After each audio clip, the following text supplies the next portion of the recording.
Conversando acerca de la política en Estados Unidos, de las elecciones que hubo recientemente, en la última parte vamos a hablar acerca de lo que esto impacta para Guatemala o no, pero estamos hablando del voto hispano. En el voto popular, en el voto total, obviamente incide porque es un porcentaje ya importante. En esta ocasión fue casi el 11% del voto total fueron votos hispanos.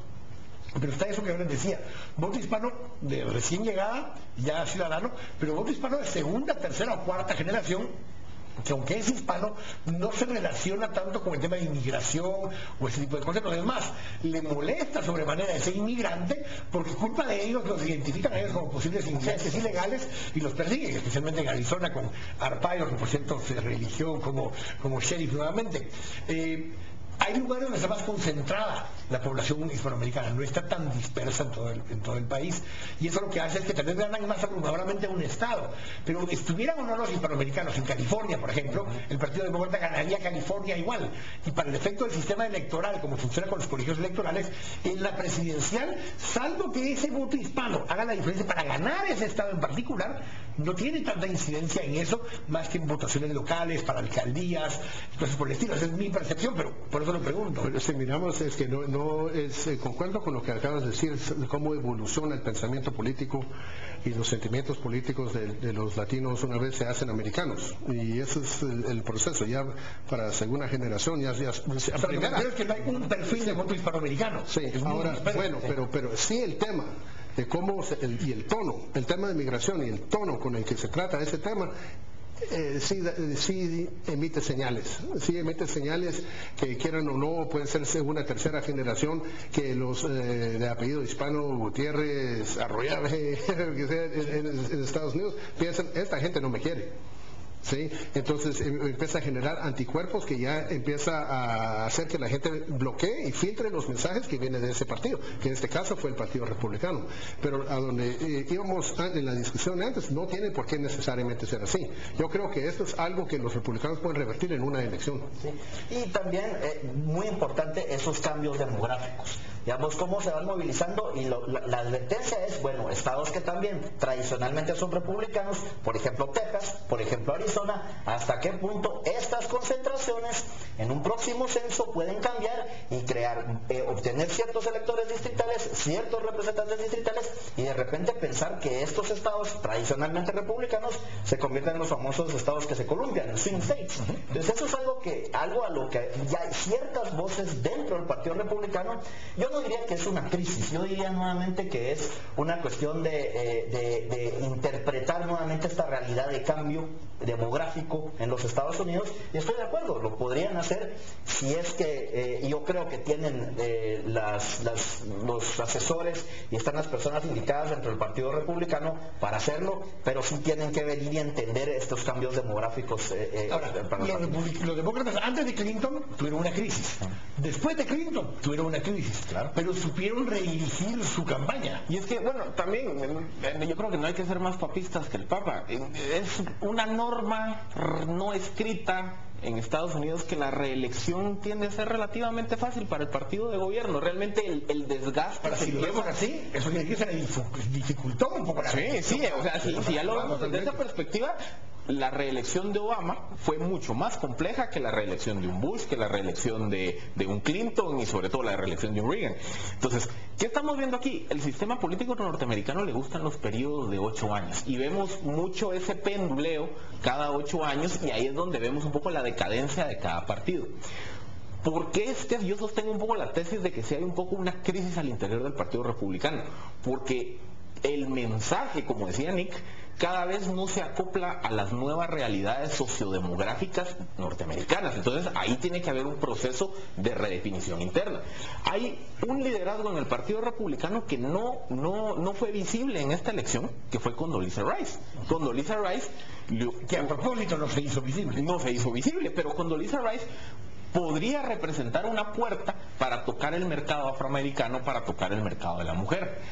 Otra dinámica también interesante es que tal vez una crisis de esta magnitud yo la comparo con el periodo de 4 reelecciones consecutivas de Franklin Delano Roosevelt y después el periodo de Harry Truman, y que al final termina siendo un héroe de guerra norteamericano el que restituye un poco el liderazgo del Partido Republicano en el caso de Dwight Eisenhower. Hoy hay un héroe de guerra que está empezándose a forjar como un eventual liderazgo futuro para los republicanos, que es David Petraeus. David Petraeus es quien gana la guerra de Irak y quien resuelve en su momento la crisis militar en Afganistán. Entonces, yo confío que quizá más adelante, entre un Petraeus, entre una Condoleezza Rice, o el gobernador de Texas, Mark Rubio, o el mismo Rick Perry, Bobby Jindal de Luisiana. esas son una nueva generación de liderazgos republicanos que creo yo que se van a acoplar más a esas nuevas realidades políticas que existen en este momento. Ahí es donde creo yo que se tiene que dar también un proceso de reflexión interna de cara a la siguiente elección. Porque si vemos también el mapa de los demócratas para el 2016, yo creo que hay más interrogantes que certezas. Pero también yendo un poco en esa línea, viendo esos otros liderazgos, está un gobernador Christie en New Jersey que ha logrado ganar en un estado que no es tradicionalmente republicano, de hecho vota demócrata para las presidenciales, pero lo eligieron a él. Alabó a Obama en los días antes de la elección por su actuar dentro del huracán Sandy, y sin embargo pues dice, no, mira, en elección no me lo alabó como presidente, pero yo voy a votar por Romney. Algunos le han estado dando palos muy duros esta semana, diciendo que él ayudó a que Obama mejorara. Pero gente como Christie, gente como Bloomberg termina respaldando a Obama para la elección a 2 días de las elecciones. Son liderazgos que son un poco más liberales, o sea, son mucho más moderados que el resto de los liderazgos republicanos, que no fueron escuchados esta vez. Yo creo que fueron prácticos. Yo creo que eso fue, de acuerdo, Nick lo mencionó antes, la presencia de Obama en los estados golpeados por el huracán fue muy simbólica, y en una elección eso pesó mucho, tal vez para algunos electores que todavía tenían sus dudas. Pero sí, independientemente de los nombres de los candidatos, porque sí hay muchas figuras, estoy de acuerdo con Philip. La cuestión va a ser esa, cómo se va a interpretar, digamos, nuevamente el sentir de los nuevos grupos que de cierta forma inciden en algunas regiones, completamente de acuerdo. Entonces eso va a ser interesante cómo lo van a ver, y sí estoy de acuerdo. Repito nuevamente, yo siento que se le escapó esta elección de las manos a los republicanos, más que realmente Obama, porque Obama arrasa en un momento, pero arrasa por esta razón, claro. Porque el hecho, como decía Philip, que estuvieran tan parejos es porque mucha gente realmente estaba decepcionada en cuanto a estos últimos años. El Partido Demócrata tiene algunos liderazgos hispanoamericanos, latinos, alcaldes como Villarraigosa de Los Ángeles, otros los hermanos de Arizona, los 2 hermanos de Colorado, incluso tienen muchos liderazgos hispanoamericanos. Definitivamente la próxima vez no puede correr Barack Obama. Será Hillary Clinton, que finalmente ahora sí da el paso y le van a respaldar formalmente. Surge también incluso un Colin Powell que venía del lado republicano, que empezó a jugar más con el lado demócrata, puede surgir como una alternativa para ir, si no de presidente, de vicepresidente. O sea, empiezan a surgir nombres ya en el Partido Demócrata para empezar a posicionarse para la próxima elección. Estamos hablando de posibles candidatos para 2016. Pero ¿sabes qué pasa? Empiezan a posicionarse ya porque hay 2 cosas. Romney no va a ser el candidato republicano, McCain ya no va a ser el candidato republicano, Huckabee y los que estuvieron compitiendo por los republicanos tampoco están. Del lado demócrata ya no puede ser Barack Obama. Empiezan a posicionarse ahora, porque allá son periodos realmente de 2 años, porque empieza la elección para dentro de 2 años, la elección al Congreso. Del lado de los demócratas hay una candidata fuerte que debió haber sido, siempre lo he dicho aquí en este canal también, debió haber sido presidente de los Estados Unidos ahora, que es Hillary Clinton. Correcto. Entonces ella sale con su... De hecho se habla que dejará el puesto de secretario de Estado. Ella mismo lo dijo. Sí. Pero entonces ella se va con su prestigio y capital político más alto que nunca. Es decir, a pesar de Libia y Benghazi y todo lo que pasó ahí. Pero eso es un interesante tema si lo querés hablar más adelante, porque ahí viene un tremendo escándalo para el próximo gobierno de Obama. Ahí van a despedir gente y la que dijo el problema fue mío y es mi responsabilidad fue Hillary. Sí. Y en el debate Barack Obama tuvo que decir, no, ella trabaja para mí, yo soy el responsable. No podía dejarle a una mujer en ese sentido la responsabilidad. Pero el hecho que ella lo haya dicho quiere decir que no es cierto.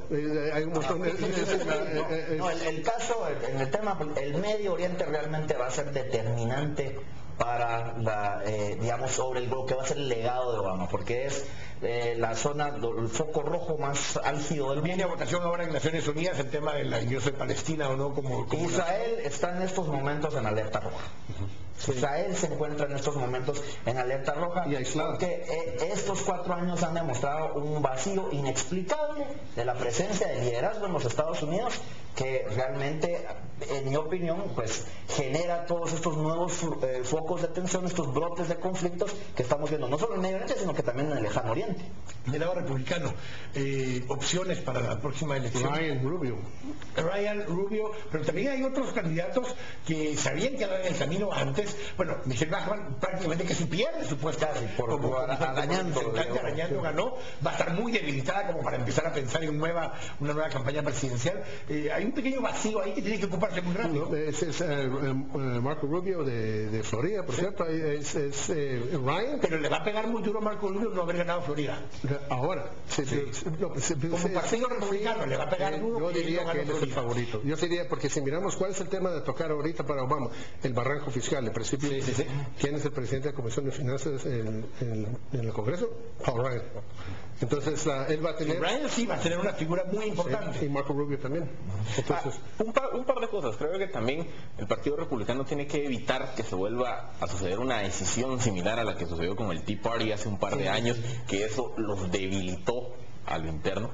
Y número 2, tal vez para cambiar un poco el tema de la discusión, es donde creo que sí hubo una sorpresa fue en la elección al Senado, porque las encuestas señalaban que probablemente iban a ser los republicanos quienes salieran con una mayoría en el Senado, y hoy por hoy salen los demócratas con mayoría en el Senado, con incluso un aliado independiente, y los republicanos relativamente.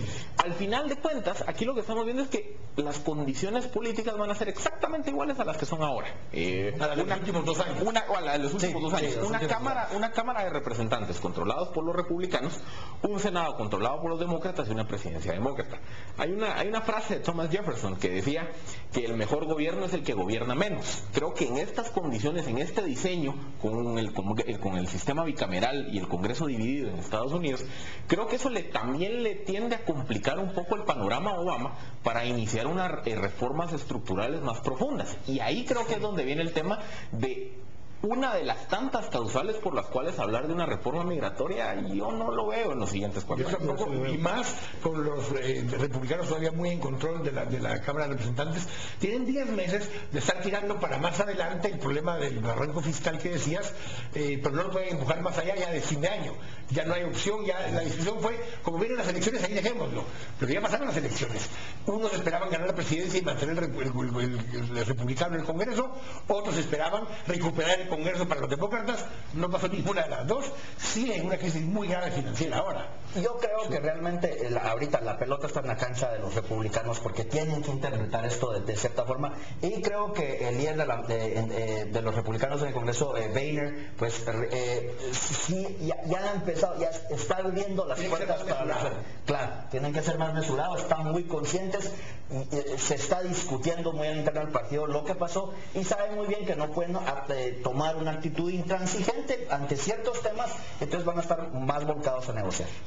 Ir al corte, pero volvemos a cerrar ya con el tema de Guatemala. ¿Qué cambia para América Latina? ¿Qué cambia para Guatemala? El que haya quedado reelecto Barack Obama o no, hubiera cambiado algo si hubiera ganado Romney. Vamos al corte, estamos acá en Este Oeste. Volvemos a